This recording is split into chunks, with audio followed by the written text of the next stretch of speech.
What's the address of your emergency? Waukesha County, Lincoln, transfer over a caller on Big Bend at the dead end just south of Rivera. Okay. And he came upon a 12-year-old female. She appears to be stabbed. She appears to be what? Stabbed. Stabbed? Correct. On Saturday, May 31st, 2014, at approximately 9:50 a.m., the Waukesha Police Department was notified by a concerned citizen that a 12-year-old girl was stabbed in the area of Big Bend Road in the city of Waukesha. The stabbing brought a huge police presence to the area, a major search by ground and air looking for two other girls. Anissa Wire and Morgan Geyser are accused of stabbing their friends and leaving her for dead.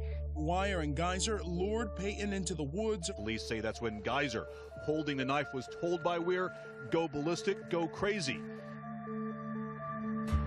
And what happened? Peyton said, then she started. Geyser began to stab the 12-year-old as she screamed 19 times with a 5-inch blade. In the arms, legs, and torso. One of the knife wounds missed a major artery near her heart by just a millimeter. Peyton somehow survived. She crawled out of those woods. A bicyclist found her on the sidewalk, covered in blood and begging for help. When asked who attacked her, she said, "My best friend." Police say the suspects were inspired by a character on a website called Creepypasta, a site filled with scary stories. Now, the story they followed was about a character called Slenderman, a tall fictional boogeyman featured on internet blogs. Slenderman, a faceless ghoul many parents have likely never heard of. If you don't know who Slenderman is, well, we didn't either, but plenty of young kids do. If you don't know what Slenderman is, you live under a rock. Who's that?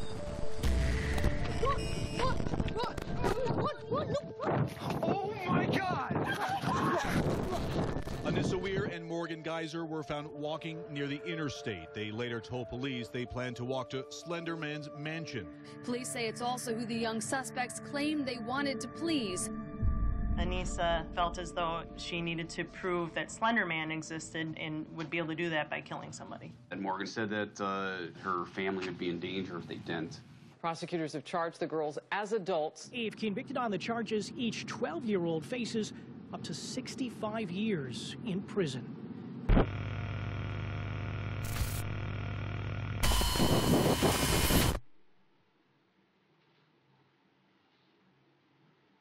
didn't want to do this. Why did you do it then? I was afraid of what would happen if I didn't. When Morgan said to you that if we don't do this for Slender, our families and loved ones are going to be killed, do you honestly believe that? Well, yeah, because he could be anywhere from 6 feet to 14 feet tall. He constantly wears a suit. He doesn't have a face. His skin is white. And at his own will, he can, exploit these tendrils from his back and, strangle his victims. You ever met him? Not exactly. Tell me about him. He watches you. How does he watch you? He can read minds and he has teleportation skills.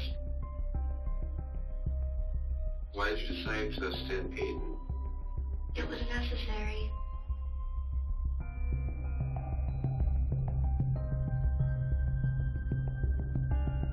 Did it seem to you at any point during your interview with Morgan that she was remorseful about what she had done? Absolutely none.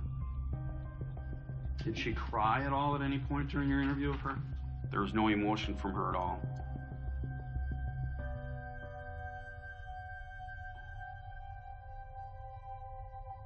Did you, after discussing the incident itself, have any conversation with Peyton about how she felt about Morgan and Anissa at this point? She said that Morgan should go to jail for the rest of her life, and that Anissa should go to jail too, but not as long because she was involved, but she didn't stab her, she just stood there and watched.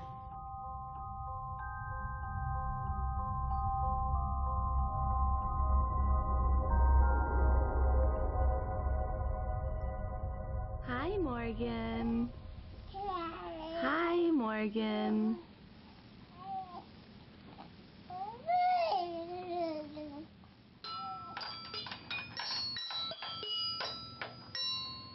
Morgan was a surprise, and I didn't know how to feel about it at first, but I knew that I loved her. And she changed our lives drastically and for the better. Morgan's always been quirky, and she's always marched to the beat of her own drum. Even from little on, she didn't care what people think about her, which I think is a wonderful trait, especially for a girl. And girls are usually so self-conscious and concerned about what others think of them. And Morgan was never like that. You know, she just she always just did her own thing, and if people didn't like it, well, that was their problem. Kitties and puppies aren't wild animals. No, that's right. They're not. They're pets. I had a camera on her face for a good portion of her childhood, so I think she got sick of it sometimes.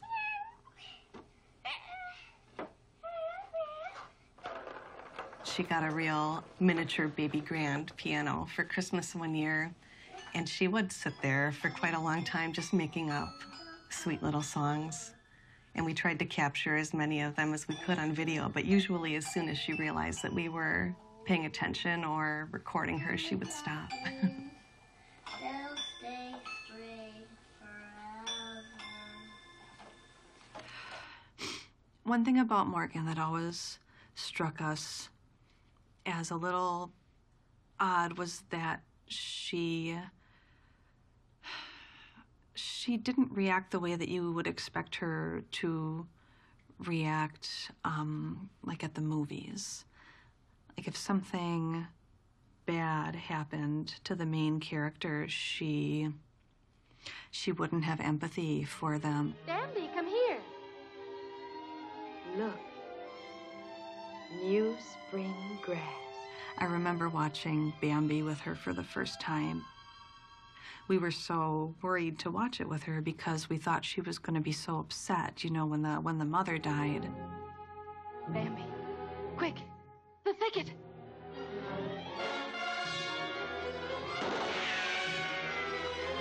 Faster, faster, Bambi. Don't look back. Keep running. Keep running.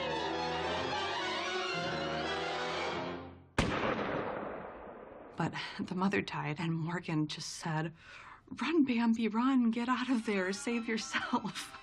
You know, and she wasn't sad about it. We made it. We made it, Mother. Mother. And I could think of, you know, a lot of other examples along those lines where she hasn't reacted in the way that we would expect a little girl to react.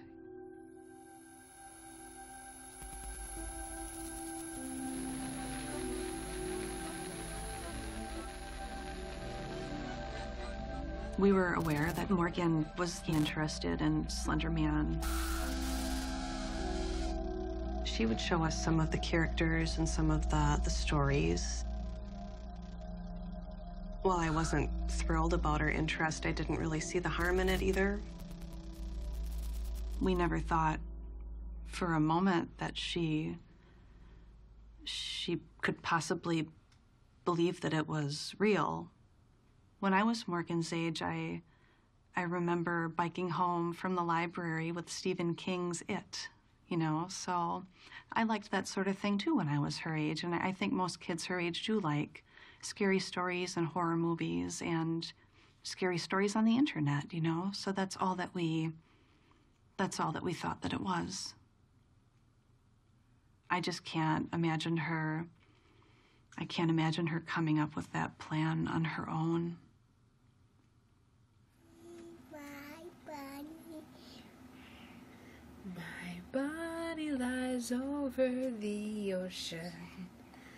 My body lies over the sea. My body lies over the ocean. So bring back my body to me. Bring back, oh bring back my body to me. Bring back, oh bring back my body to me.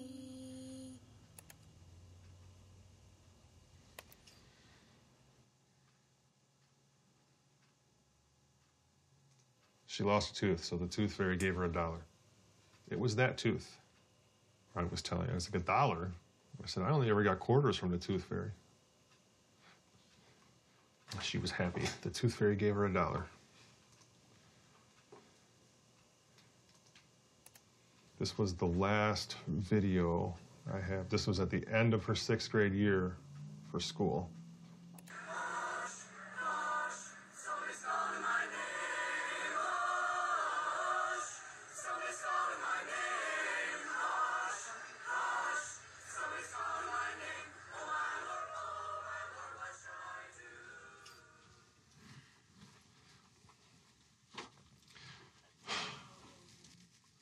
Yes, this is Anissa's very pink bedroom.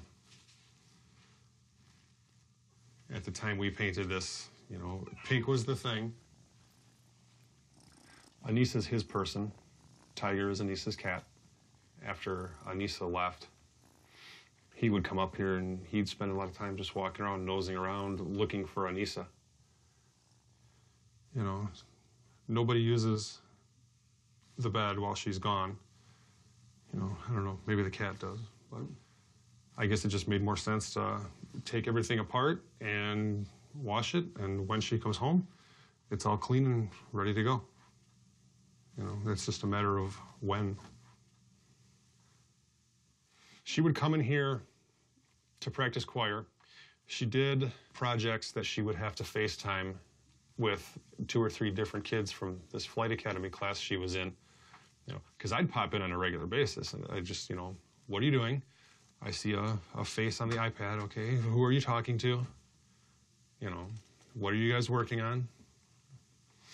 And then, you know, most days, you know, 7:30. Anissa, you're done with your iPad. Shut it down. Come downstairs. Be with your family. Yeah, and she never argued. You know, people have asked me if I saw any signs in my daughter and this and that, and I was like, no, I knew what she was doing in here. Because when she wasn't doing her choir practice, that door was open. You know, there's all of the kids, not just Anissa, all of them, they know there's, you know, no closed doors in this house unless you're fresh out of the shower or getting ready for bed. So, for people to say, you know, I wasn't involved, you know, apart from sitting in the corner and watching every move she makes, I don't know how much more involved I could have been. My focus is Anissa, not Slenderman.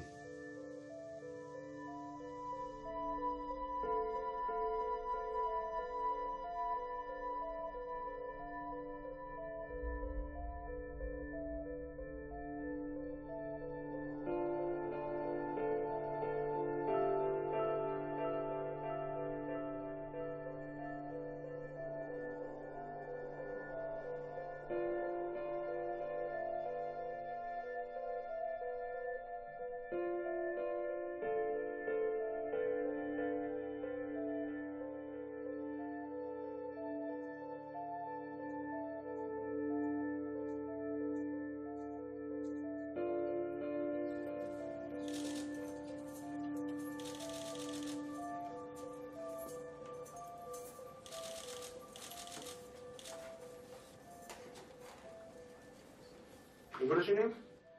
Anissa Wire. Anissa, okay. Okay, just Annie. Here you go. Look. Here you go.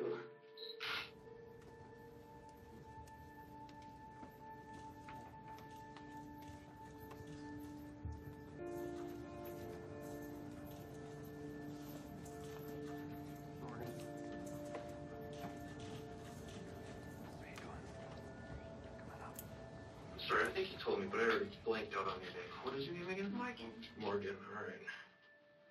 Morgan, what I'd like to do on this swab of your cheek, okay? Is that all right?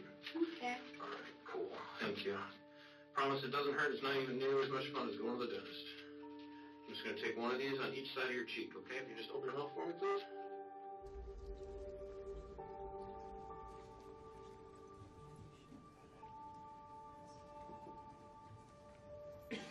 Do you know what happened to Bella? What happened to Bella? Is Bella your friend? Mm-hmm. She's not Anissa. She's the one who was stabbed. Stabbed? I'm not really sure. Is she dead? I don't know. She wants to take her to the hospital.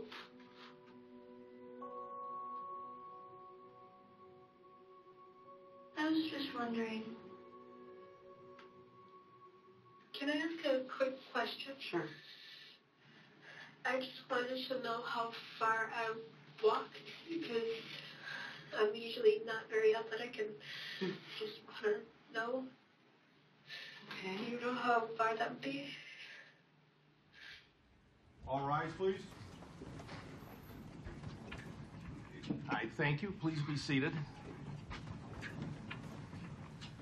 Court will call the matter State of Wisconsin versus Morgan E. Geyser and also State versus Anissa E. Wire. Good morning. The case is here today on a number of matters. First matter is I'll address is the issue of competency. Your parents know that you're here talking to me, okay? And I'm glad they're so glad that you're safe. We were scared for you guys, okay? And before I find out the truth from you, before I find out what the real story is of what happened today, I need to read you your rights. If you cannot afford an attorney, one will be provided to you by the courts. Understanding these rights, you willing to sit down and talk to me about today? Can you do me a favor and initial right there and sign right there? Here? Yeah. So what's going on with you? Why do you think you're here today?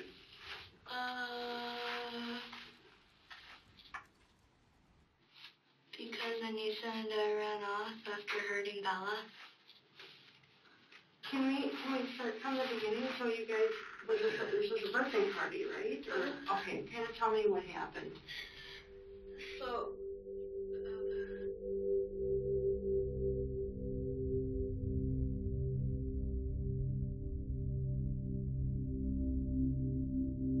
There was a sleepover the prior night for Morgan's 12th birthday. We knew that there was Anissa, Morgan, and a third girl that we've never met. And that they were all at Morgan's house. Morgan and Anissa have only known each other since they started 6th grade. They met because they rode the same bus. We were so happy that Morgan had made a good friend so close, someone else in the neighborhood. We were so happy for her to have someone to play with.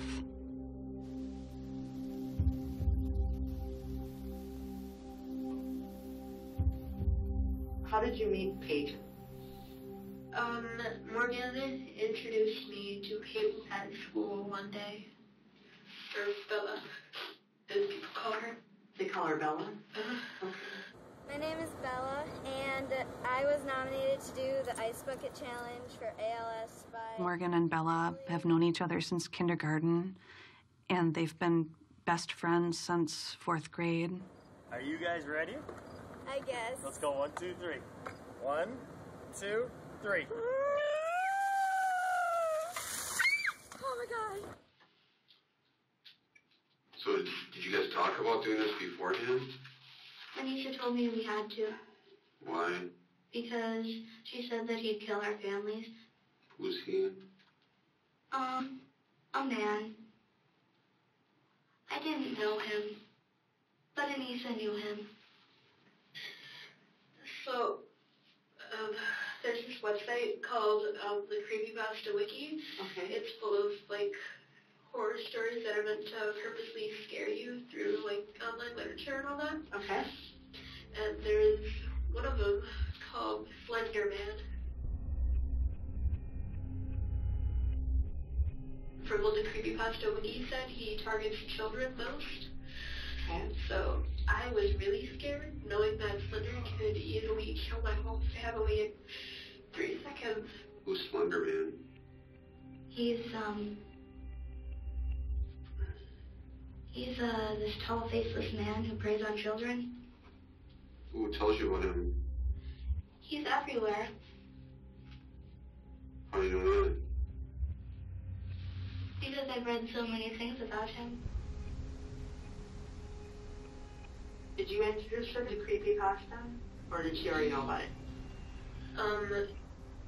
So I told her about them, and then she said, "Oh my God, I think I saw Slender when I was like 5."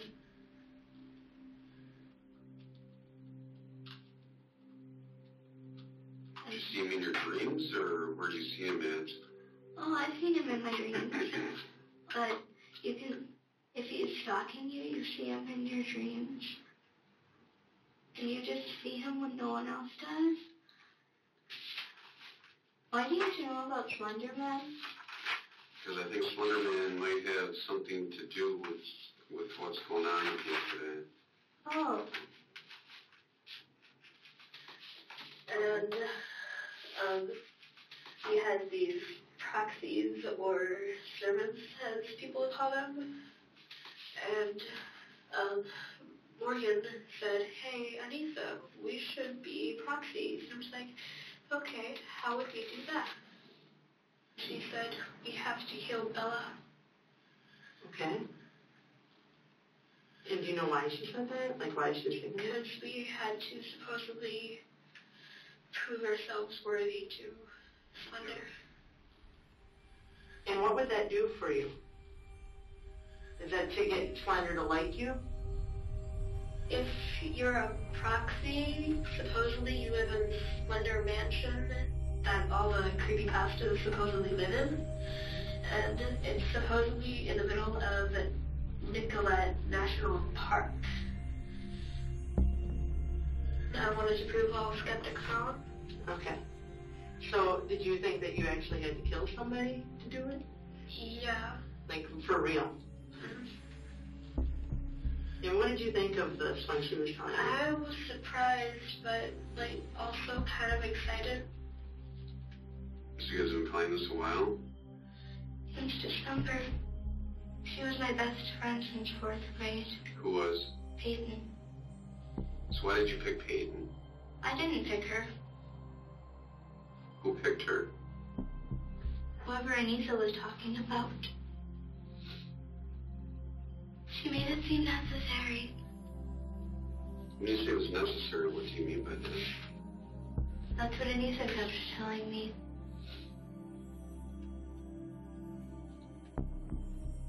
And I believed her.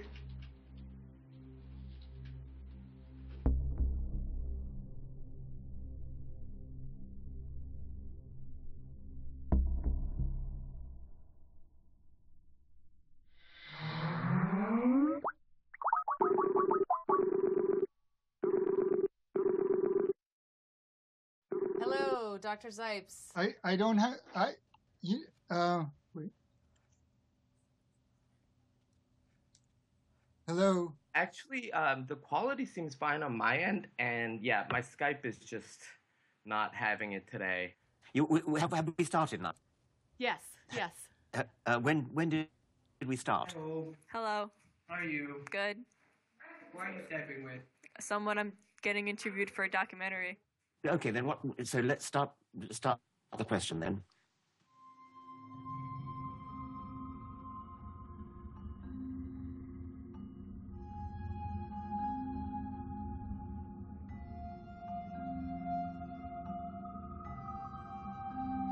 Slenderman is the modern-day boogeyman. Because it's faceless, because it's quiet, because it doesn't speak words, is open to a lot of interpretation and open to a lot of possibilities, and a lot of projection. It varies from person to person as to what Slenderman actually is. He's the creature that lives in my closet. He's the guy in the windowless white van, the faceless stranger who kidnaps kids.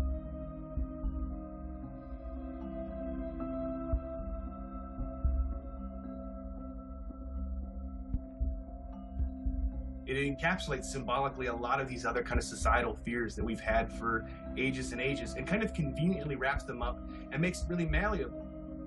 Because really, Slenderman can be whomever you want him to be.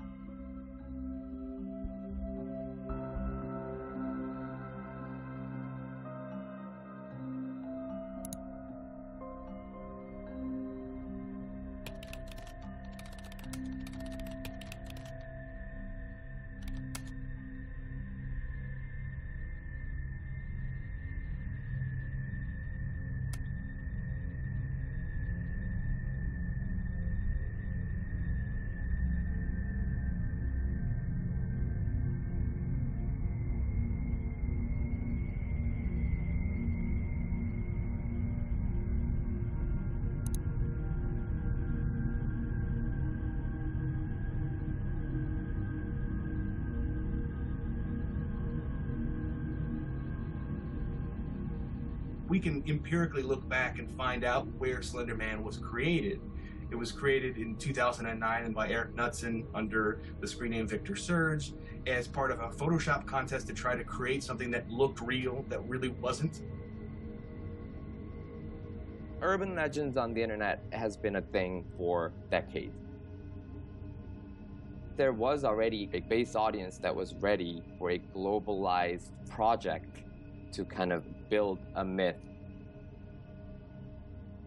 It actually began with the games that spun off from Slenderman. It's so heavily visually oriented that it's replicable without really having to understand too much cultural context.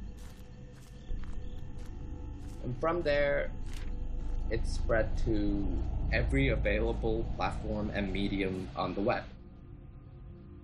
Tumblr, DeviantArt, YouTube, and also 4chan's Paranormal Board. All of these websites have a really strong affinity with fan art in general. Mist, verschlossen. Da hängt ja noch eine Seite. Slender is coming. Lieber weg. YouTube was the international hub for non-English speakers to kind of break their way into the myth. Un poco más despacio. No, joder, Quique. No voy. No, mierda. Vamos, Quique. No me encuentro nada bien, tío.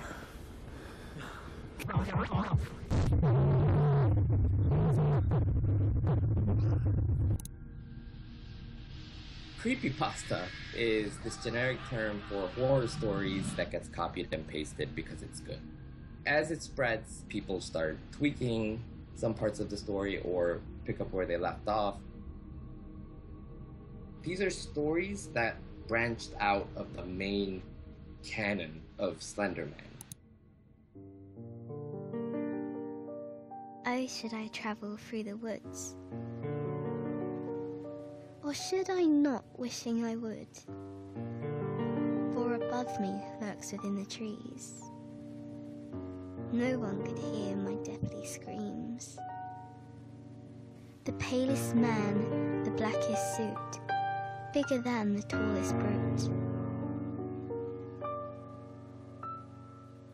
6 black arms will grab you up, or stalk you till you just give up. He'll leave your body not to eat, but to staple your corpse upon a tree. Fear the man, the slender man, for he can do what no one can.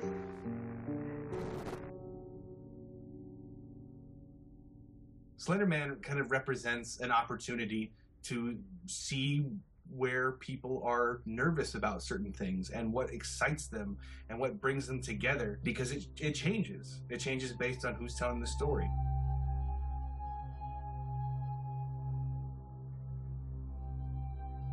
Often in the adult world, we forget how much it sucks to be a kid. Slenderman can also be seen as a guardian angel. Slenderman is the Grim Reaper, but with a heart. These pictures are not so much him showing up on the playground to snatch kids away, but to rescue them.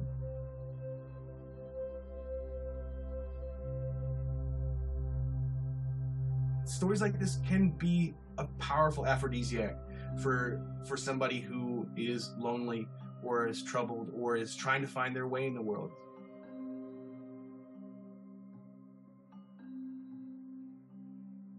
Slenderman has this entire community of people online who are feeding into the narrative and creating their own versions of it. It's constantly exponentially growing.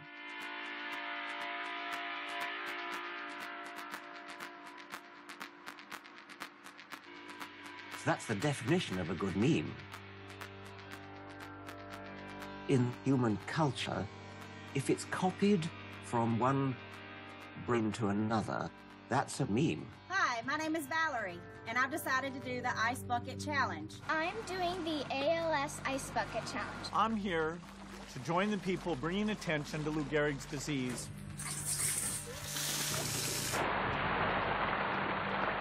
It can be an idea, it can be a tune, it can be a style of dancing. Tired? What do you think he's doing? Planking. Oh, you know? Yeah, I do. Yes! I am from the internet.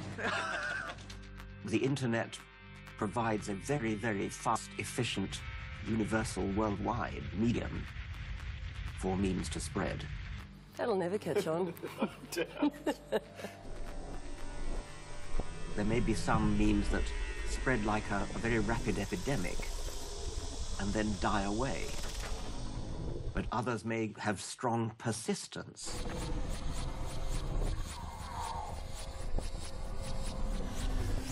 People are captivated by Slenderman and wish to pass on images or to modify images of him.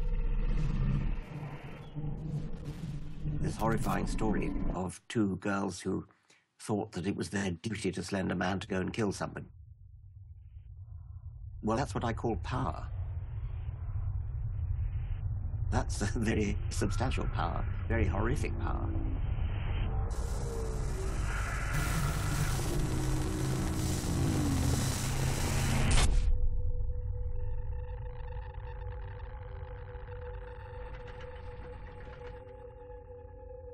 Unconsciously, Slenderman stems from a tradition that goes way, way back.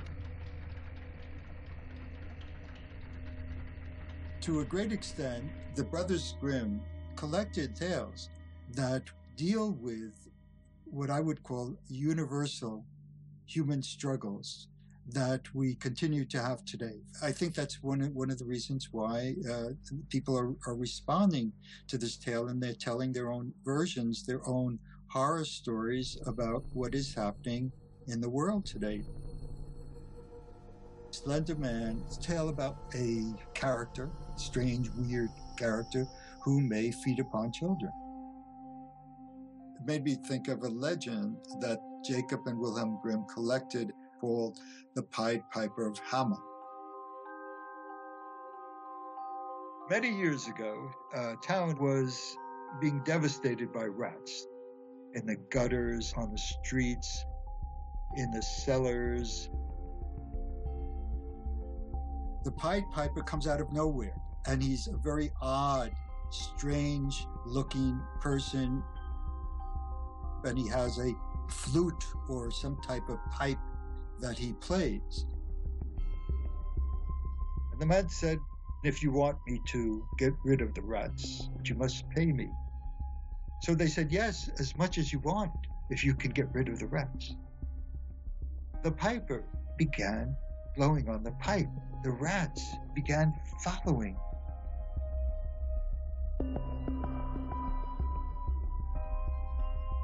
The piper and all the rats jumped into the river. But the mayor and the councilman cheat him, and the piper said, "You know, there are other tunes I can pipe and ways that I can repay you in a way that you will never forget."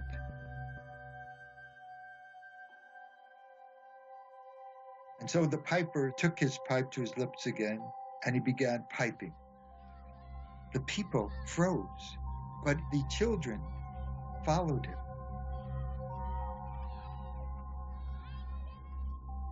There was an opening, a sudden opening in the mountain, and all the children headed toward this opening. And as the last one entered, the mountain closed, and the piper went inside as well.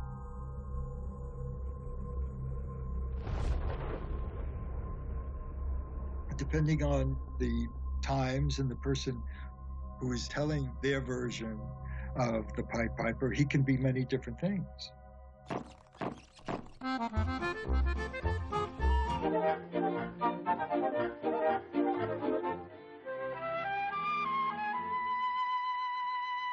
So he's a very mysterious figure. We don't know whether he's evil or good. We don't know whether he's going to do anything to these children. The children never return. Nobody ever hears about them.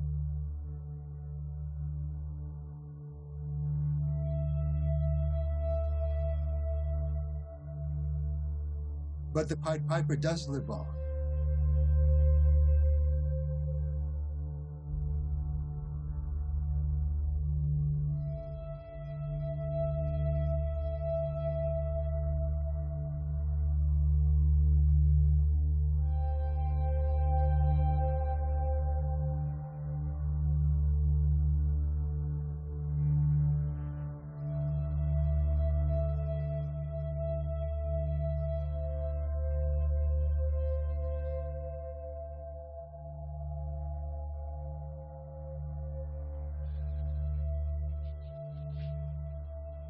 What do you remember seeing on the news that's going on lately?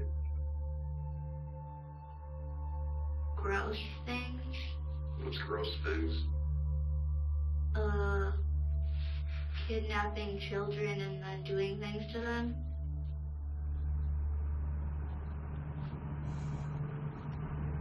It's almost like she was living a whole nother life inside her head that we just didn't know about.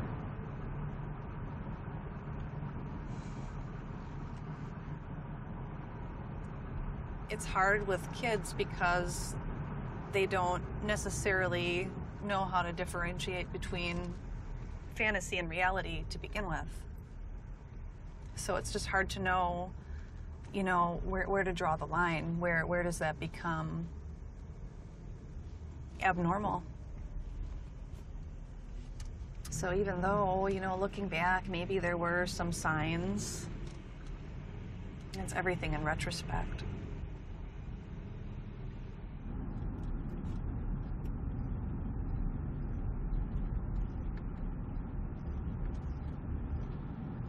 It's been 2 months to the day on the calendar that she's been in Washington County Juvenile Detention Center. The first day was rough, you know, you get in there, you have to learn all your check-in procedures and everything, and you know, you get back there, you don't know what to expect. There's a pane of glass with metal bars behind it, and then there's our daughter. That's how it works.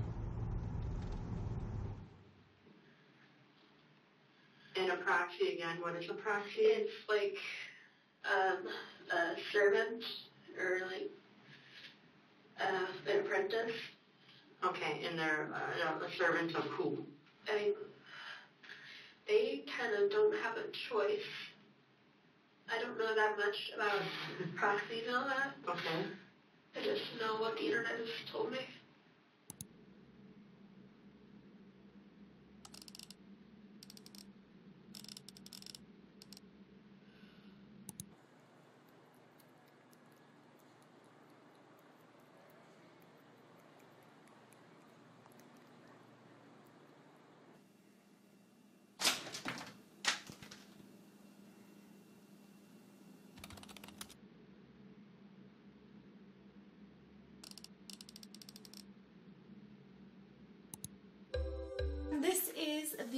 first time we were trying this, we got him something he doesn't know yet.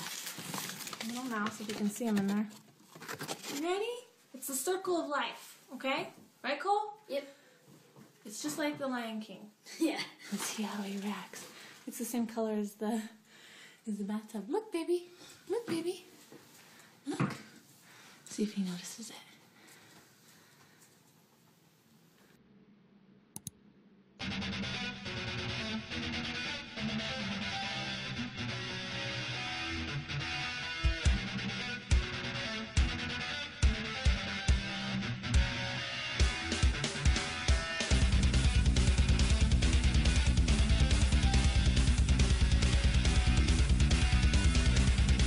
My voice is going to take you to a very calm and peaceful place.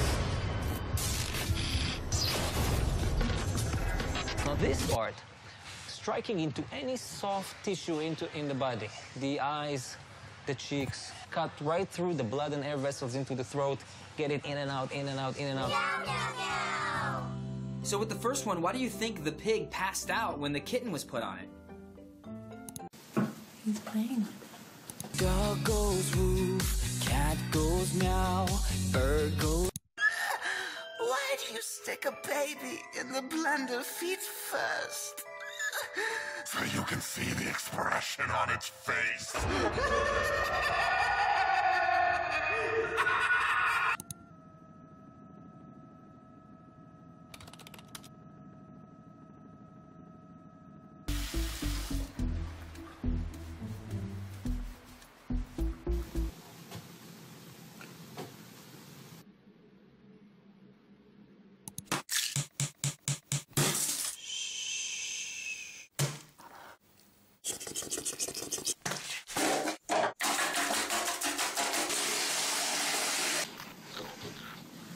I don't know if I should say I hope you enjoyed it, but there's the circle of life for you. Talk to you later. Thanks for watching.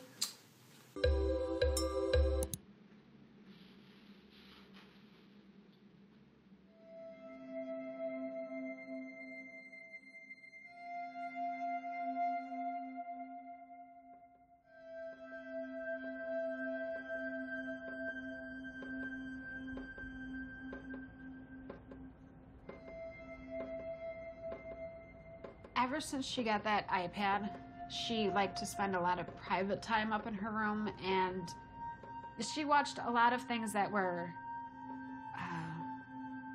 funny to her. Nothing that was gross and depressing and emotionally degrading. She liked that iPad just gave her a way kind of not to socialize with the family. And I totally regret the iPad. Anissa showed me a picture once. She was in her bedroom. I went up to see what she was doing, and I looked. There was a picture of this Slenderman character and Jack Skellington. At the time, it doesn't seem to be anything inherently dangerous. I had no inklings that I would need to research this further. The iPads will be moving into elementary school levels this year, so at least, you know, our 5th grade son is going to be coming home with one. His own.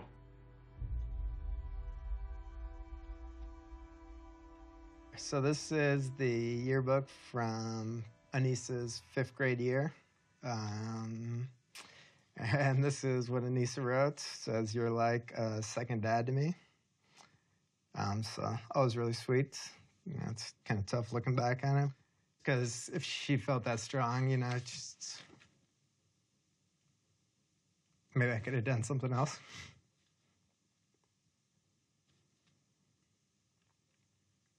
Anissa was definitely one of the biggest outliers I've had, just because she had no solid connections with other 4th and 5th graders.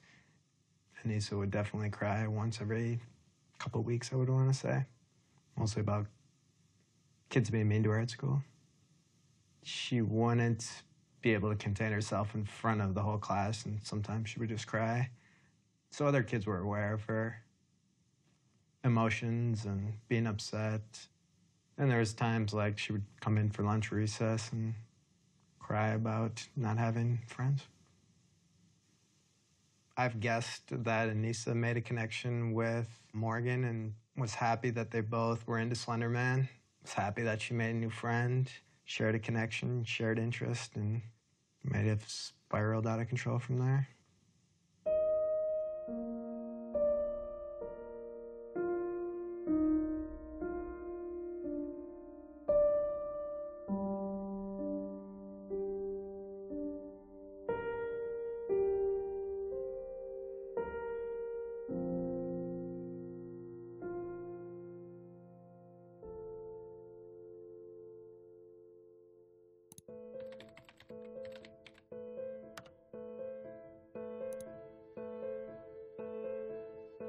You couldn't set up a better system to fail in terms of no one at school likes you, but here's this open-ended monster who will embrace you. The worst time to be socially isolated is the time when your brain and body are begging for camaraderie, for kinship, which is adolescence. It's the hardest time to be alone. I think in the absence of social contact, the internet can sometimes serve as a peer in a way, or a peer group. Those two girls in a tight-knit group of 8 friends, I don't think this would have happened because they wouldn't have only been talking to each other and they wouldn't have been relying so heavily on information from the internet.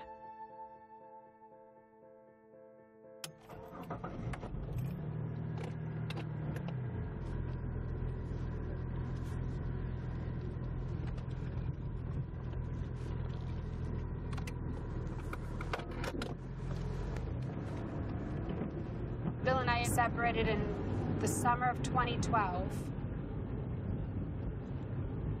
It was my decision. I asked for a divorce.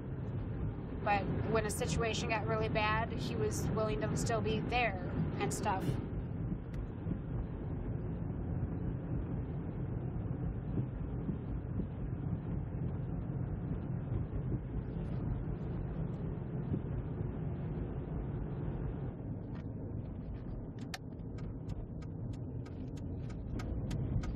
She's not allowed to see her brother or sister. She's not allowed to see any aunts or uncles or cousins or anything. So I wanted to have as many people as she could have as often as possible.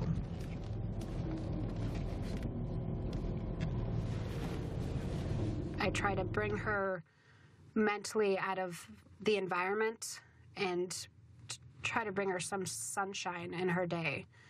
But then when I leave, I kind of feel I feel happy that I was able to see her and make her smile for a few minutes in a day. But on the other hand, I'm still kind of sad that I'm leaving without my daughter. And the drive home is sometimes heartbreaking. But I know that I'll be coming up and seeing her in a couple days anyways, and I'll just repeat the performance, and hopefully someday this might be my last trip, and then she'll be home for good, but that might be a while off.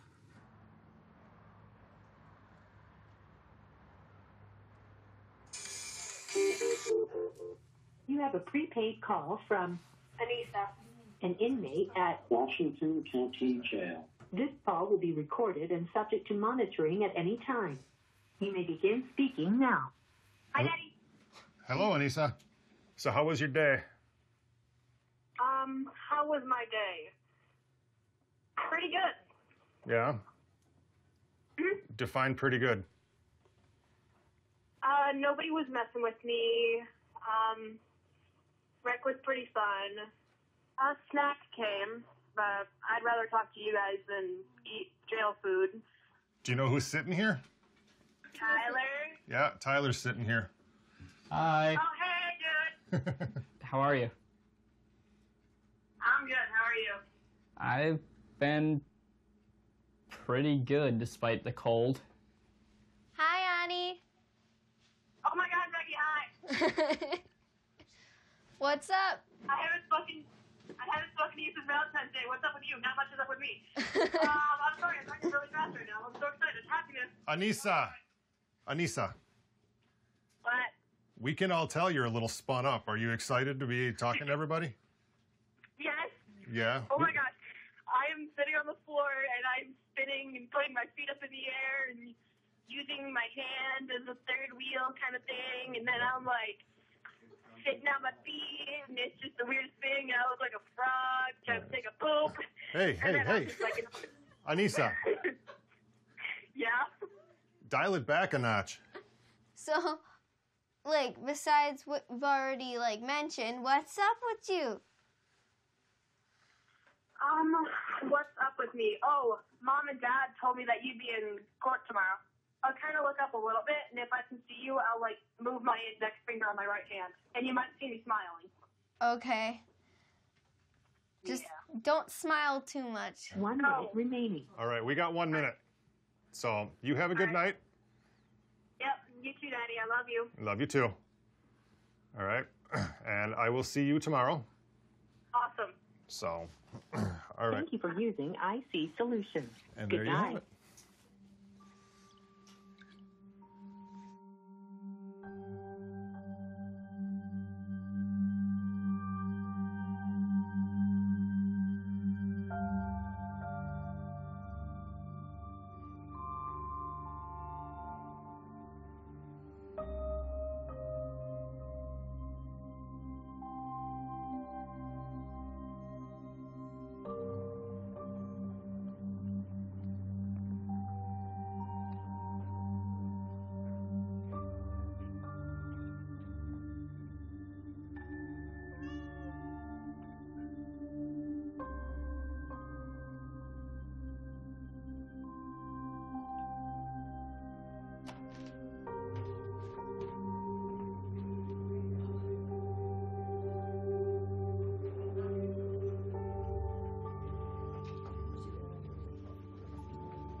I don't know where the whole Slenderman thing started because Anissa never talked about anything like that. Nobody ever talked about Slenderman.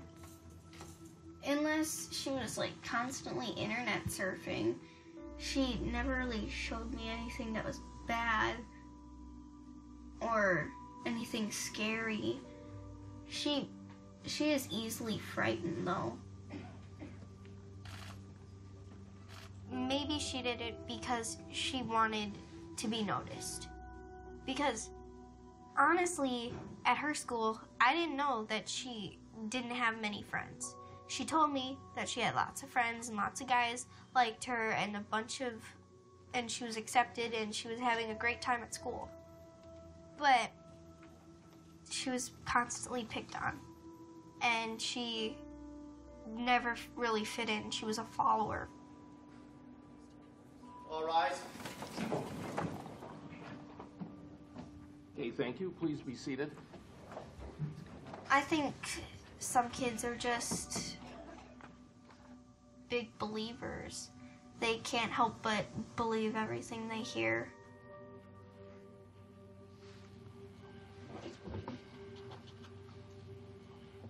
Do you sort of tell the truth, the whole truth, and nothing but the truth, so help you God? Yes, I do. In this case, were you assigned to interview the victim, Peyton Lautner? Yes, I was. At some point, your discussion got into the area of a birthday party that was planned for Morgan? Peyton said that the birthday party had been planned for several weeks, and it was for May 30th, and that they had planned to go do Skateland and sleep over at Morgan's house. They were being normal little girls. They were running up and down the stairs, holding hands and giggling. There was no indication that anything was off or that we had anything to be worried about. After Skateland, they came back to Morgan's house and they went into the basement. I had my iPad with me. Okay. So I was playing on that, and then Bella had her tablet. We were all playing on our devices. Lisa was very prepared to do it that night. Originally, we killed Bella, put her under some covers to make it look like she was sleeping, and then we run. And just leave her at Morgan's house. Mm-hmm. That was the original plan? Yeah, until it changed. I wanted to give her at least one more morning. You wanted to give Bella one more day? I wanted to see if I could put it off forever, but it didn't seem to work out like that. And we woke up in the morning and we had donuts and strawberries for breakfast, and everything was very normal. The girls were laughing and having a good time. And they asked if they could go to the park. And I didn't think anything of it. I said, yeah, of course you can go to the park. And, you know, Morgan said goodbye and told me she loved me. Where'd you guys get the knife from? My kitchen. Was it in a drawer? I don't know where she keeps her knives. But how did you know that she grabbed one? Because she showed it to me as we were walking to the park. She lifts up her winter jacket. Okay. And shows me the handle of a knife. Like, what were you thinking? I was thinking, dear God, this is really happening. What were you nervous about most? Seeing a dead person, because the last time I saw a dead person, it was at a funeral and it was my uncle. After playing on the playground equipment for a while, they went into the bathroom, all three of them. Did you guys think about stabbing her there? Anissa did. I didn't think it would work. What was the plan there? I'm not so sure. Anissa came up with several plans. It was hard to keep track. There was a drain for blood to go down, and then we were gonna sit her on the toilet, lock the door, and then leave for Nicolay. From what I read on the Creepypasta Wiki, it's easier to kill people when they're either asleep or unconscious. Because, like, when you look into a person's eyes, you can see yourself, and you don't want to be killing yourself. So I asked Bella if she could, like, put herself to sleep. She didn't want to go to sleep, so she didn't sit there with her eyes closed. And at some point, Anissa hit the front of her head and caused the back of her head to slam against the wall. I kind of went like that to her forehead, banged her head up against the concrete. And you were doing this to knock her out so you guys could kill her in there? Yeah. Basically, and you asked her to fall asleep so you could kill her in there? Yeah. Okay. I don't like screaming. That's one thing I can't handle. And then Morgan handed me the knife. And Morgan said, I thought we agreed that you were going to do this. Did Peyton tell you anything about what Peyton was thinking about that? I don't think she understood what was going on. Morgan kind of started freaking out a little bit. She said, I can't do this. I'm too scared. You have to. So I had to hug her and calm her down. And then I had to start petting Morgan like she was a cat. What was she freaking out about? Killing.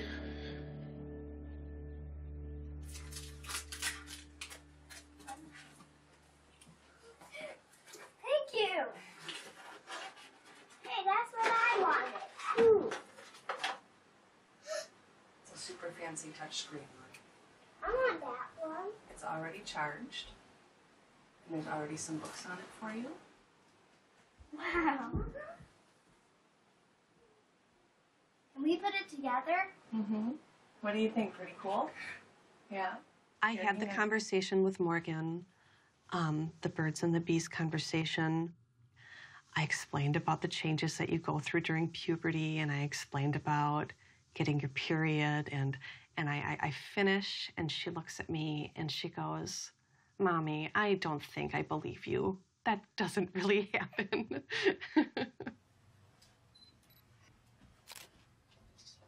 Thank you. You're welcome. Morgan did believe in Santa and the Tooth Fairy and the Easter Bunny, and actually believed in Santa until she was 11.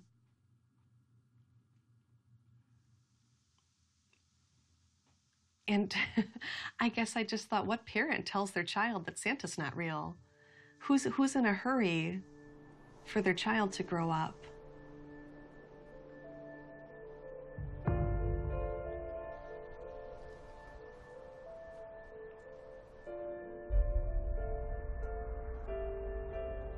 There are a lot of strange things in the world that we just can't explain.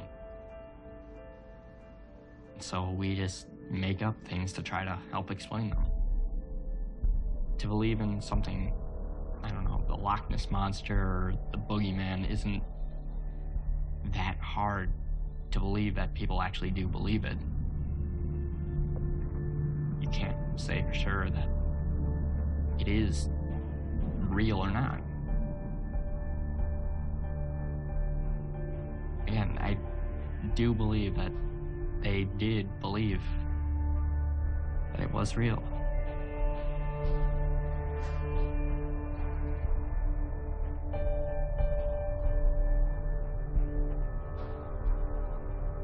What is it about certain kinds of storybooks that make kids more or less likely to believe that they're real? What is it about aspects of the internet that affects whether kids think things on it are real or not real? I think the concept of what's real has always been pretty messy. Technology is creating these new situations in which it's becoming even messier. These two girls, maybe they were both strong believers, but then the fact that they were both together was creating an even stronger context for belief.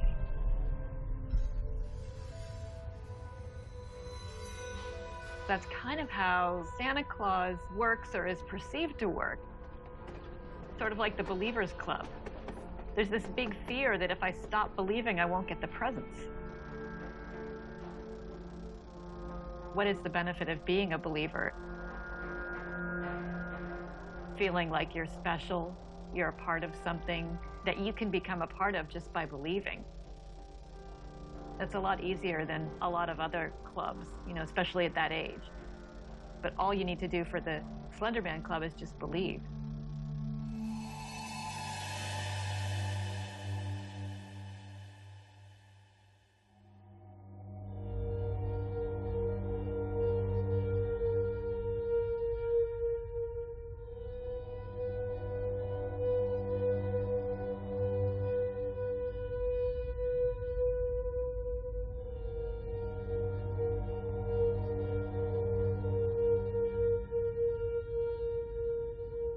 If there's one thing the cult of Slenderman is about making it all believable, especially by remaining unverifiable. And that's really kind of how folk belief works. Because you can't prove beyond a shadow of a doubt that Slenderman is fake or real.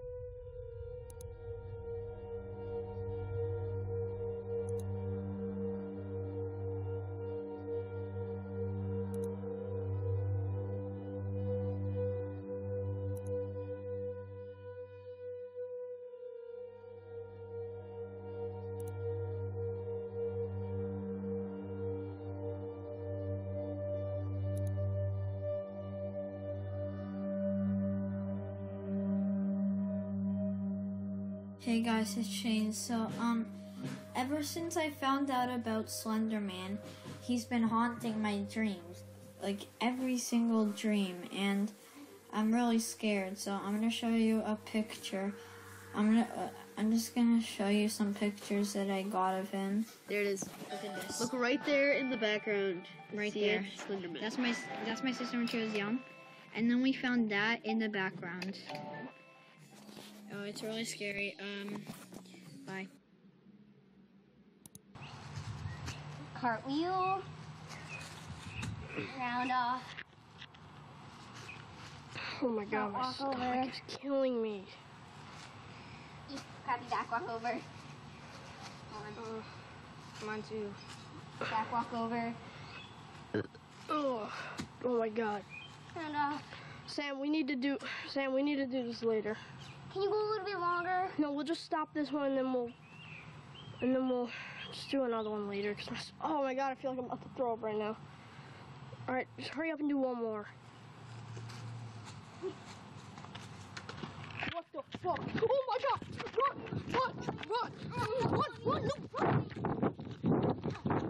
Run! The moment you know about him, he knows about you.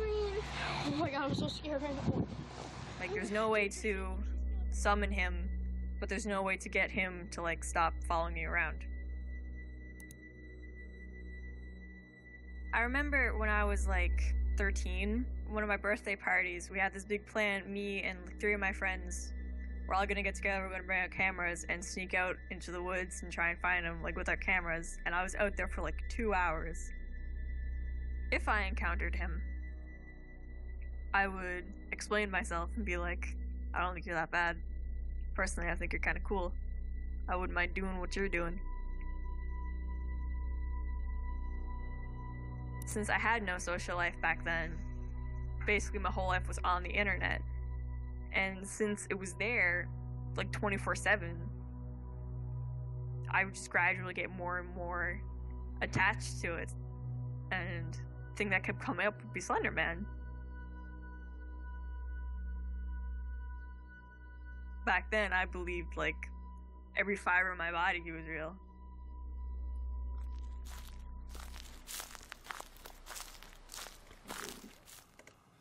Alright, and the game has started.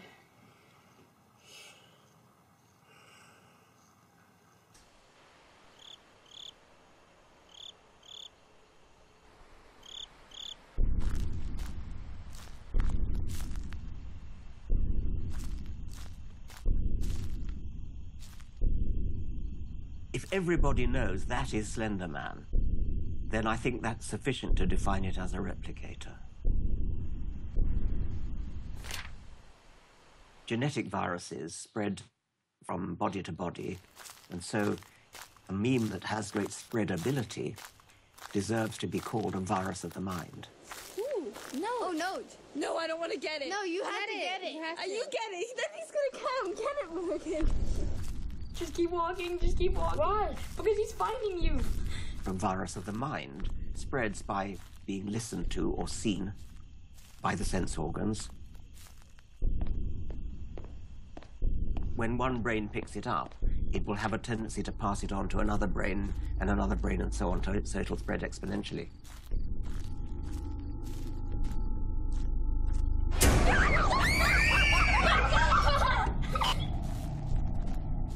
And it's empirical fact that this happens. The Slenderman case is a very powerful example of peer-to-peer horizontal transmission. It does happen.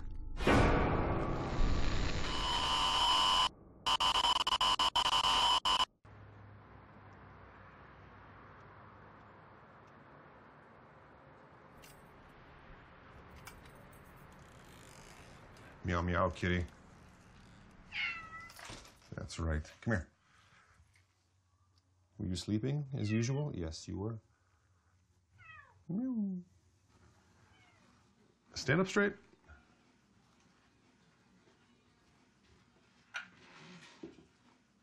I think you should wear your badge from Weeblo's camp. Because there's only 2 people in your whole pack that have that badge. Yeah. All right. All your pins are secure. Yes. You don't want to be losing them. Right? Yeah. Life is good. You're all geared up. All right? Yeah. Get ready to put that thing away. All right? Yeah. I don't want to get any grief about, oh, I've just got to finish this level or whatever else. All right? Aiden,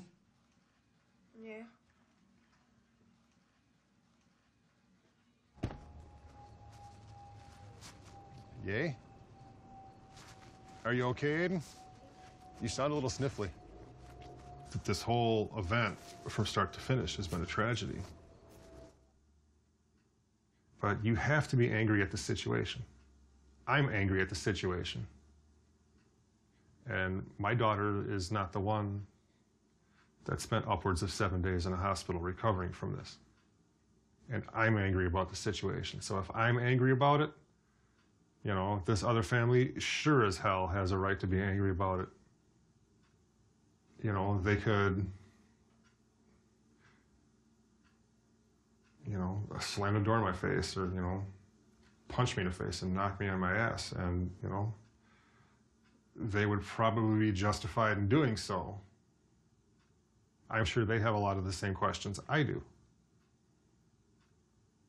Did you come to any conclusions about Anissa as far as a diagnosis? The predisposing characteristics that made her susceptible to the delusional disorder is what's referred to as a schizotypy. It's a diminished ability to determine what's real and what's not real. A lot of people have varying degrees of this. Adults may have simply eccentric religious or spiritual beliefs or conspiratorial beliefs or things like that and live out their life with no problems at all. So I've done quite a bit of research on the early stages of psychopathic personality in adolescence over the last 20 years. Based on your experiences and testing of Anissa, she does not carry that particular diagnosis. No, she doesn't have, she has really no characteristics of a psychopath or a sociopath or anything like that. Okay.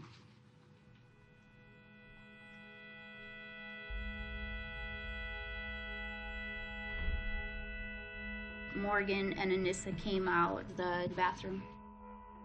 I told Bella we were going to play hide and seek.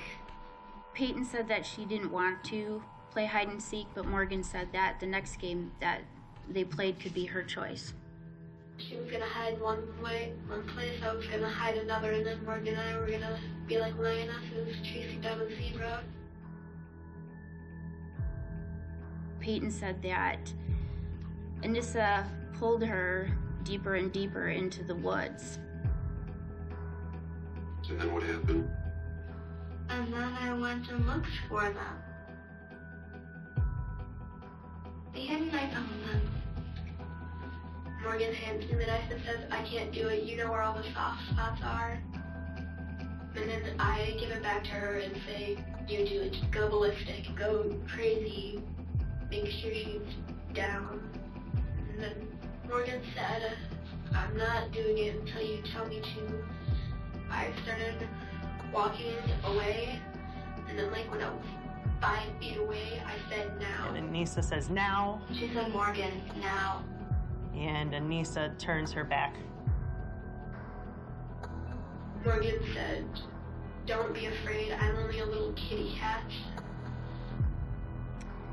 Morgan got on top of Peyton's legs. She sat on her legs, and then she got her face real close to Peyton and whispered in her ear, I'm so sorry, and then started stabbing her.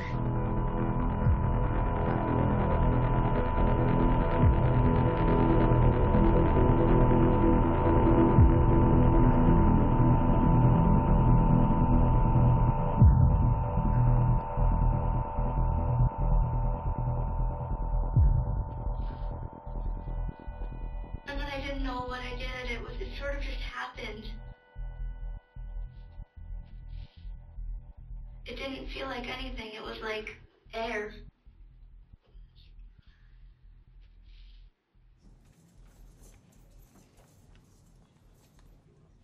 What ultimately was Morgan diagnosed with?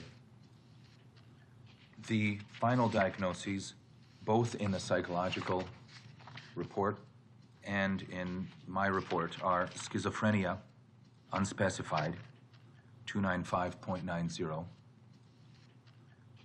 oppositional defiant disorder, 313.81, and bronchial asthma, mild intermittent, J45.2.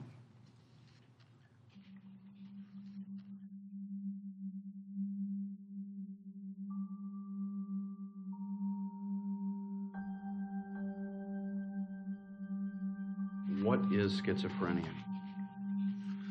Schizophrenia is one of the most serious, one of the most studied mental illnesses of human beings. Approximately 1% of the population succumbs to schizophrenia.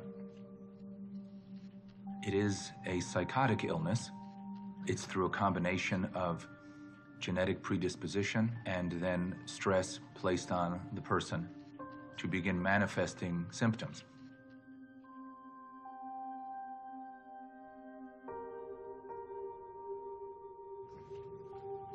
Patients lose track of reality in a number of ways.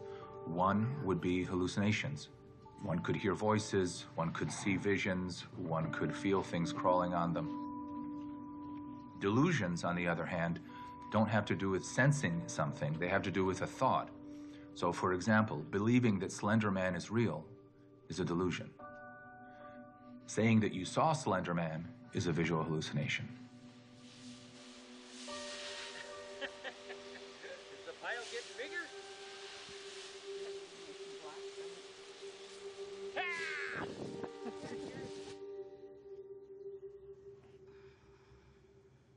Jumping in the leaves. And Grandpa that's raked one up. of my favorites.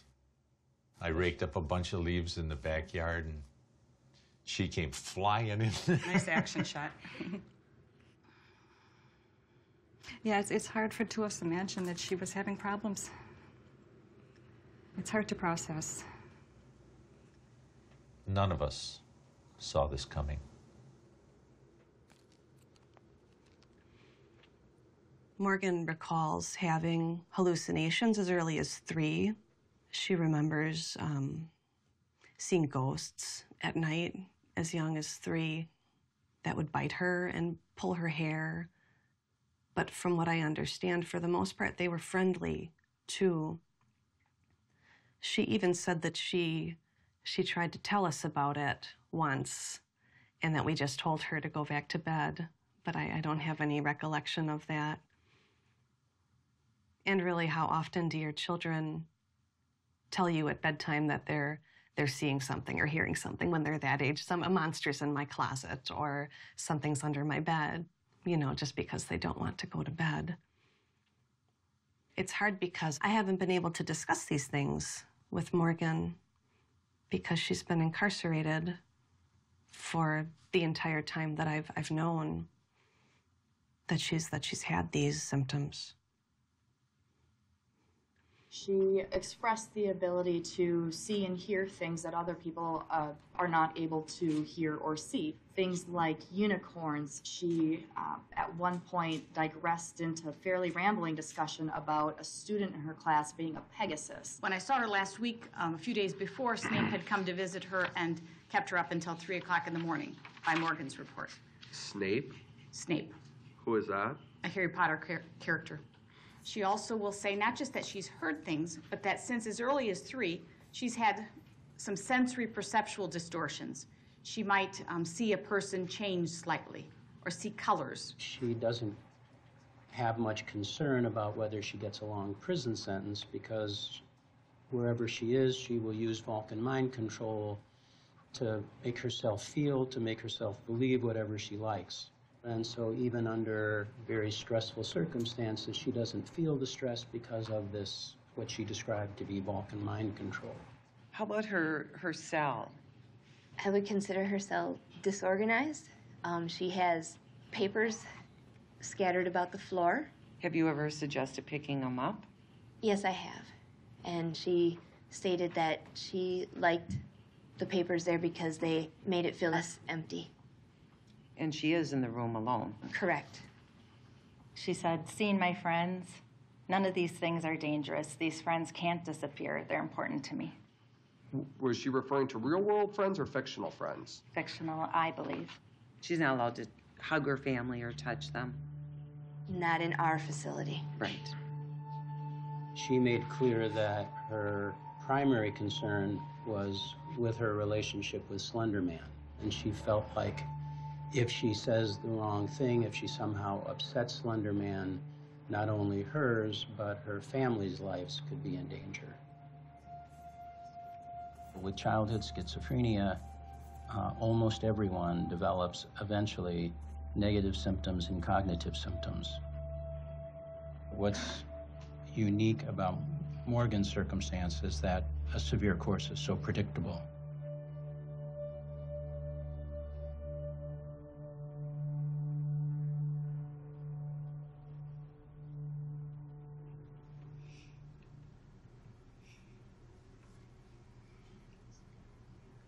Well, we knew her diagnosis before we went to meet them at the hospital. We had a conference call with 2 of the doctors, so we were prepared.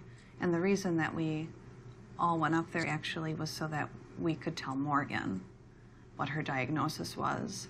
And we thought that it would be helpful for her to know that her father also had the same mental illness, because we had never told her previously that Matt had schizophrenia. We were very worried about the way that she might react to learning that she has schizophrenia, because Morgan's a very smart girl, and she's been reading. Which makes me think that she knew. Yeah. Like, I think when they told her, she was probably like, Not surprised. that's what I would have guessed if I had to diagnose myself. But what I think is that Morgan knows that other people don't see her hallucinations, but they're still very real to her. Like, in her head, they are real, and they're with her. But I think that she knows that other people don't see them. Otherwise, why would she make an attempt to cover it up, hide them from us? Exactly. It's because she didn't want to lose them. She's afraid they would be taken from her.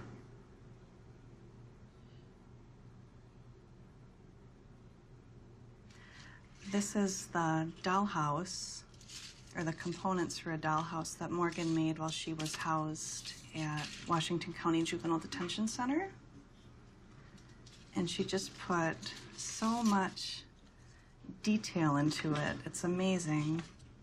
She's not allowed to have scissors, so all of these tiny little pieces she ripped by hand. This is a television, and these are some of her little cartoon characters that she likes to draw. This actually, I think, is a character that's modeled after Spock. Yeah, but I watched her do a couple of the dolls and the clothing. And she said what was surprising is how few times she had to start over. Like, she was able to just... Here's some food. I think that's a salad, yeah, and a little piece of pizza. Here's a little, a laptop computer. And see, there's even, like, detail on the screen. Got the cute little heart on the front of the computer. This looks like it's another TV. Oh, and there's, how appropriate, there's a courtroom drama playing in the background. When I ask her what she wants to watch on TV that night, it's one of the things I usually ask her when I talk to her on the phone. She'll say that it depends on whose turn it is to decide. And she's in a cell by herself, so she's the only person there.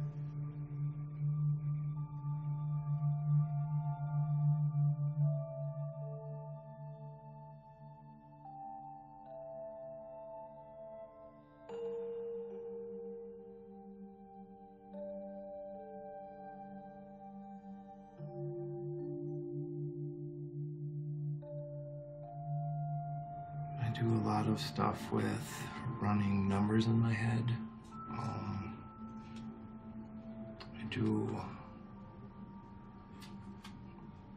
I try to, like, put up static, almost, is how I describe it.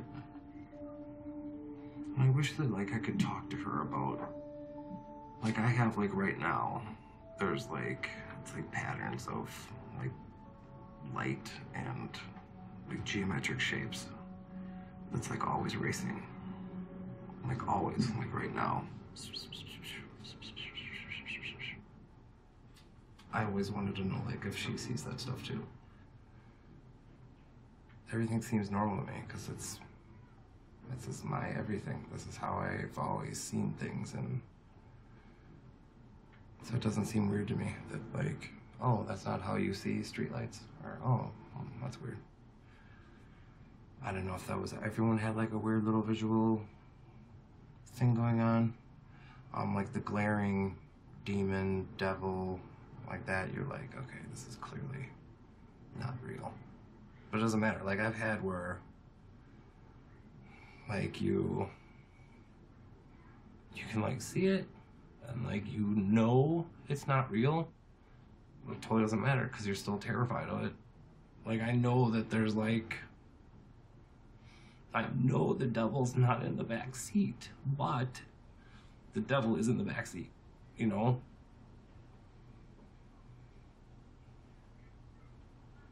Yeah, sometimes you know it's not real, but it still smells and tastes and looks real, so it's real.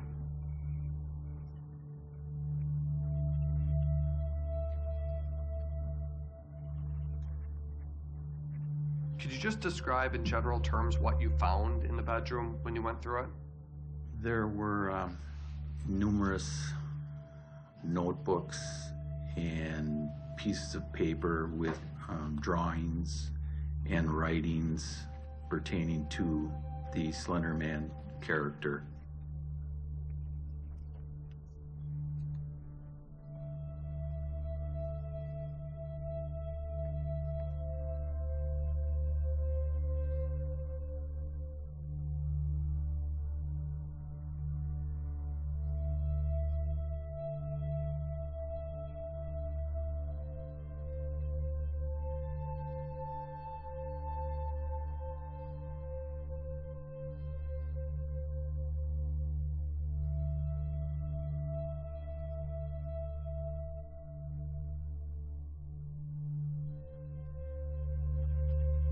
Where was all this stuff located? All in Morgan's bedroom.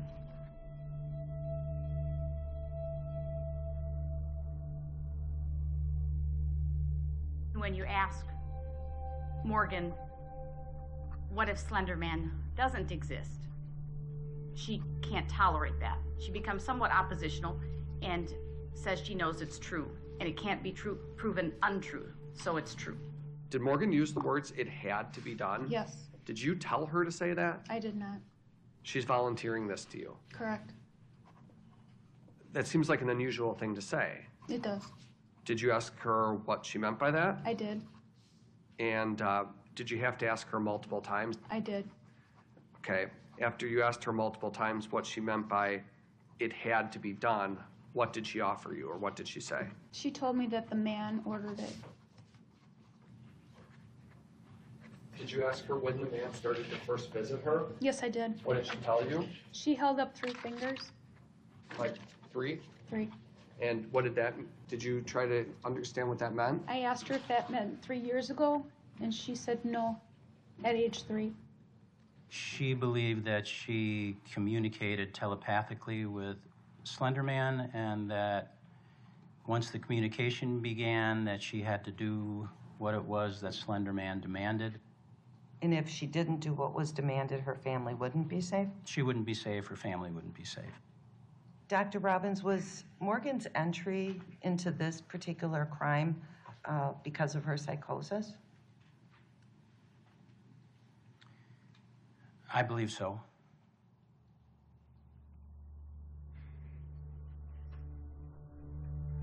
It bears saying that schizophrenia in and of itself is not a dangerous illness.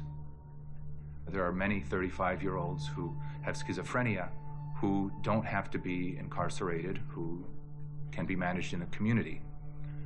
However, there's a second part to that. When your delusion, when your fixed delusion tells you to kill people, and when your insight doesn't allow you to seek treatment, then schizophrenia becomes dangerous. It is a dangerous illness, untreated. And hence, we're here.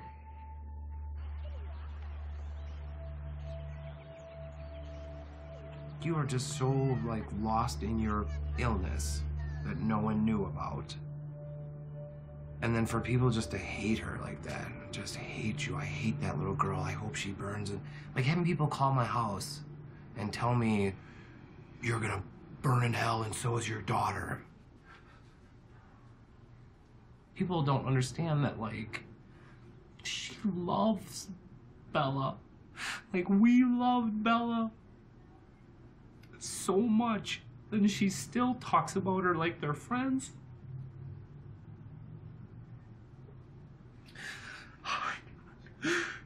Like, she loves her like I love her. And, like, for people to talk about her the way they do, it's like, Morgan loved Bella. She's like, how sick are you that you would do that to your best friend because you're afraid of something happening, or because you want something happen, like, you want to become something because your illness dictated that this is something you need to be. Just blows me away. People are like that. It just makes me sad. I wish people knew.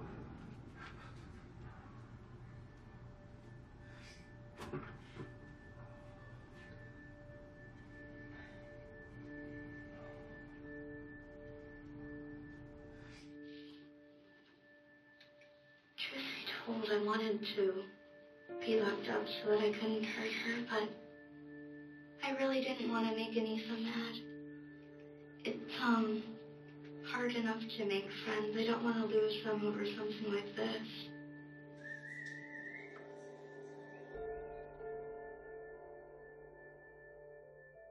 Part of me kind of wanted this to fail.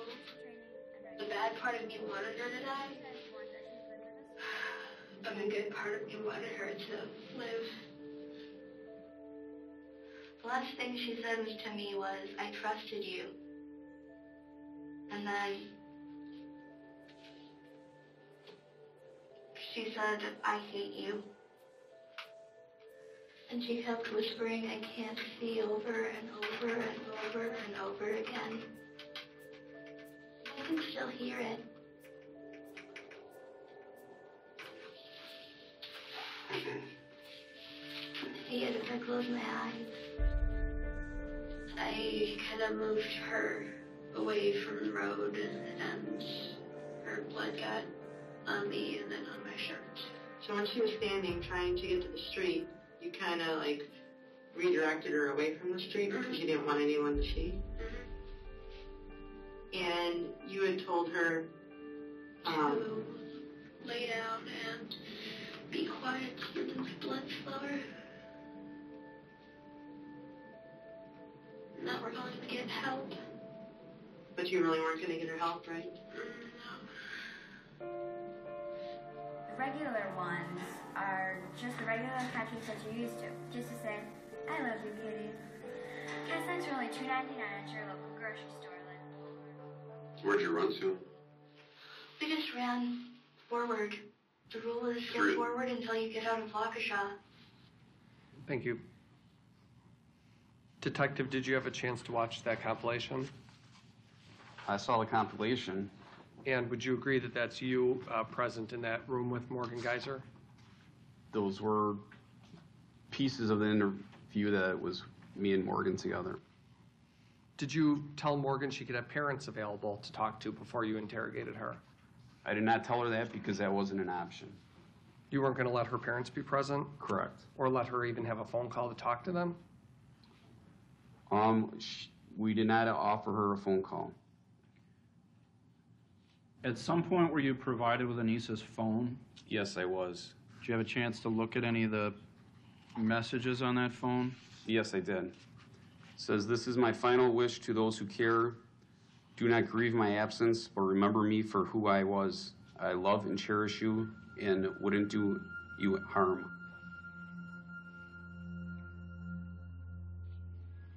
I actually said, I've had enough of this. I want to call her mom. I want to go home. And Morgan said, if you do that, you'll spend your life in prison. Either that or be executed. I had a total nervous breakdown and blamed Morgan for everything. I said, you stabbed her. You wanted to do this. Morgan's not one to cry very often.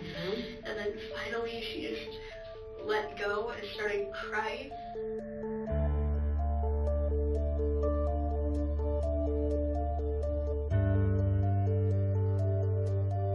Morgan said, Slender, if you're listening, please help us.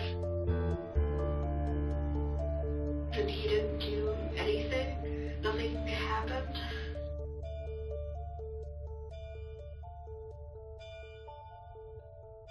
Where did you locate the suspects? They were located right by I-94 in Waukesha County.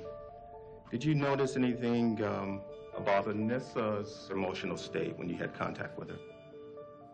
She said she was scared, and I asked what was she scared of. And do you recall what she said to you? She made mention that if she told me, I would think that she was crazy, and I told her that I didn't think anybody was crazy.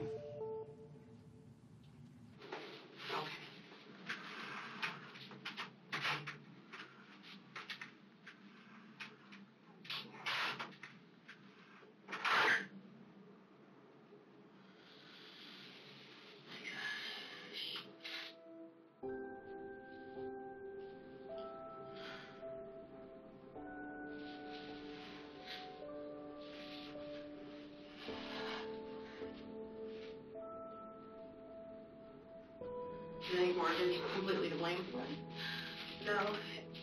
I don't think any of this would have happened if I hadn't told her about creepypastas.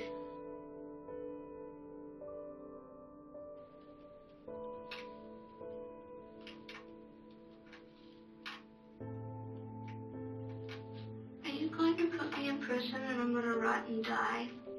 I don't think that you're going to prison, and I don't think you're going to rot and die there.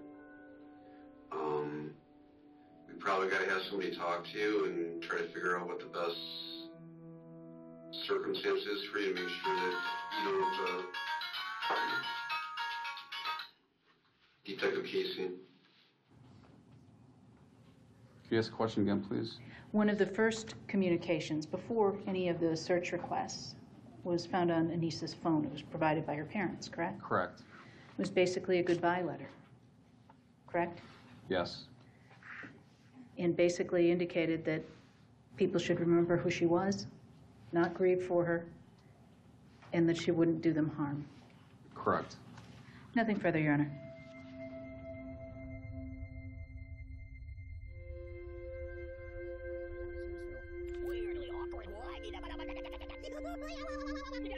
Aiden, wrap it up, Chief. We got places to go. All right? We have to run over to the school for a mandatory meeting about iPads and setting up their iPad and using their iPad and the disadvantages they'll be at if they're not allowed to use their iPad. You know, I don't think anybody can really, begrudge me for thinking the way I do about a bunch of fifth graders getting iPads, based on what this family has been through. At the same token, I don't want to hinder his learning.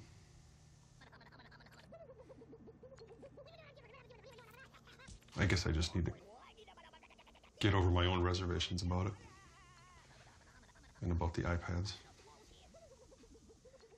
If I'd have my way, he wouldn't have one. You have a child that is incarcerated, for lack of a better term, but your other life still has to go on. So you still have to be able to support your other children with the activities that they're in, and you do your best to support your children that you can't have access to, and have to explain to Anissa that, well, I may not be able to come up on Tuesday because Aiden has a PAC meeting. I have to be there for that. I've had conversations with my oldest son. I was out in the backyard. He comes outside. He says to me, "What's wrong?"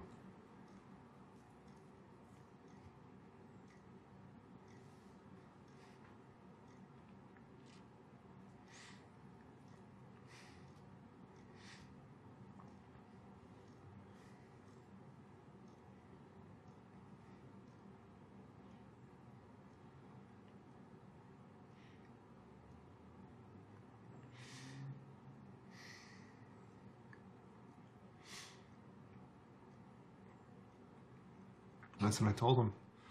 It's just stressful as hell. trying to keep everything as balanced as it can possibly be, you never get a day off. And it wears on you. And it just really wears the shit out of you. Because you have to do so much more to try to keep everybody in a positive place, including yourself.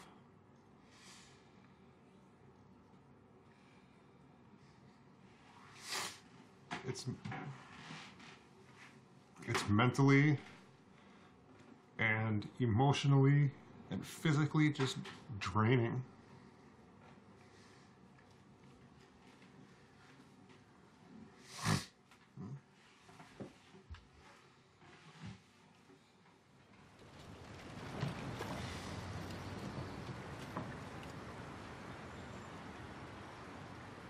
I knew it was always a risk simply because of genetics, that one of our children might develop schizophrenia.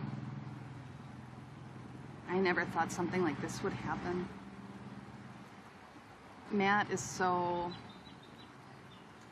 he's so high functioning and he's so stable. I just know that he's developed an awareness of what's real and what's not. And I think for Morgan, those lines are still pretty blurry. That it's all still very real to her. In general, Morgan's just becoming more and more lost and involved in this world of imaginary friends that she has. The best possible situation would be that she ends up in an environment where she can receive treatment for her schizophrenia, and that would be a psychiatric facility, not prison. She can't go to prison. And I think it's kind of cruel of the courts to have a law where you can take two girls who are not troublemakers prior, and they did not try to hide what they did. They did not lie about what they did. They were very truthful for it, and it's like they're being punished extra because of it. Well, let's hope the judge is going to have some good news. Some very good news. The two young girls accused of stabbing their classmates are back in court. WISN 12 News' Hillary Mentz is live in Waukesha County with the very latest. Hillary. Well, Melinda, for pretty much the past year since this stabbing happened, a judge here at the county courthouse has been trying to figure out, should Morgan Geyser and Anissa Weier be tried as adults or juveniles? That decision is expected to come today, and the stakes in that decision are extremely high. The victim, 13-year-old Peyton Leitner, has physically recovered, but they say she is still dealing with the emotional damage.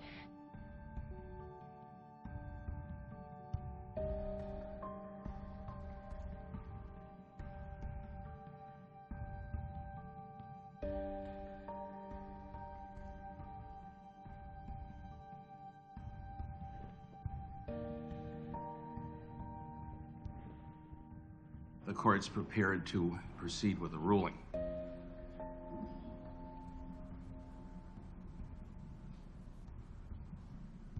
The court easily finds that this is a violent, premeditated, personal offense. There was a conscious decision made at the time of the offense to let the victim die. They told PL that they would leave to get her help. They did leave, and they left walking to the Nicolay National Forest to locate the Slenderman mansion and then meet up with Slenderman. This is charged as attempted murder, but you have to keep in mind for both defendants that this was, in fact, an effort to kill someone, not a mistake by hitting him too hard, not a mistake by pushing him too hard. The issue of brain development is important for the court to consider. They were young when the offense occurred, but they get older every day, frankly. They're a year older today. But what happens at age 18? And in this court's view, that's a critical factor for the court to evaluate. There would be no oversight, no control, no ways to ensure public safety. They've committed an offense that is serious, it's frankly vicious. There has to be assurance that that doesn't happen again, that a serious offense is dealt with on a serious basis that offers protections to everyone. On that basis, then, I'll order that the defendants, Ms. Geiser and Ms. Weir, be retained in the adult jurisdiction. That's so ordered. Well, there were tears and some surprise here in court as a judge denied a motion by lawyers for both girls to have their cases handled in juvenile court. Anissa Weier's lawyer went on to say they'll be discussing the possibility of an appeal. The victim's father here said they wouldn't be commenting, though the family did appear to be upbeat following this decision.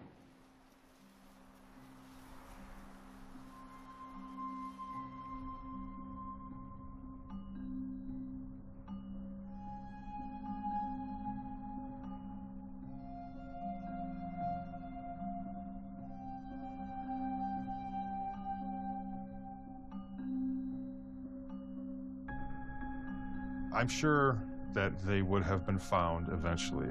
They never would have made it to the state forest. From Waukesha to the Nicolet State Forest is a good 4 to 5 hour drive. And they thought they were going to walk that. They had no idea of what it would take to walk that distance.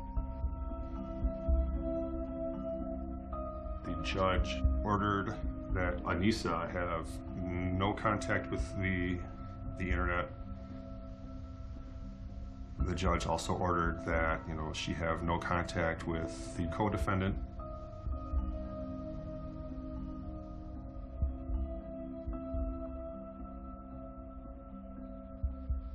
Morgan has no access to the outdoors, not even a window to look out. Morgan says that this doesn't bother her because she doesn't want to go outside anymore. One of the things that Anissa and her had talked about was no matter what happened, they would always be together.